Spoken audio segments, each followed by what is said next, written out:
20 টাকাতে যে এত সুন্দর জিনিস পাওয়া যাবে আমি তো ভাবতেই পারিনি। প্রথমে এই প্লাস্টিকের ঝুড়িটা নিয়ে নিয়েছিলাম, এটা কিন্তু মাত্র 20 টাকা ছিল। আর তারপরে এই পা মোছার চারটা নিয়ে নিয়েছিলাম, এগুলো কিন্তু ভীষণ সফট ছিল, এগুলো কিন্তু প্রত্যেকটা 20 টাকা করেই দাম। আর দারুণ কিন্তু সুন্দর ছিল কালারগুলো।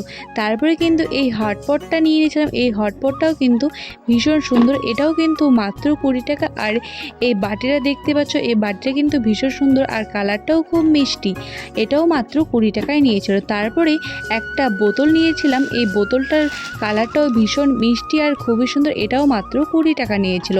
তারপরে দেখো এই ছোট্ট ট্রেটা নিয়েছিলাম, এই ট্রেটাও কিন্তু ভীষণ সুন্দর, এটাও মাত্র 20 টাকা। তারপরে দেখো এই প্লেটটা নিয়েছিলাম, এটাও মাত্র 20 টাকা। তারপরে এই দেখো ফাইবারের প্লেটটা নিয়েছিলাম, এটা কিন্তু মাত্র 30 টাকা নিয়েছিল। তারপরে দেখো এই প্লেটটা নিয়েছিলাম, এটাও ভীষণ মিষ্টি। আর এগুলো নিয়েছিল আমার মা দুটো ঝুড়ি, এগুলোও কিন্তু 20 টাকা বেশ। তো আমার ভিডিও যদি ভালো লাগে তো অবশ্যই লাইক, কমেন্ট, সাবস্ক্রাইব।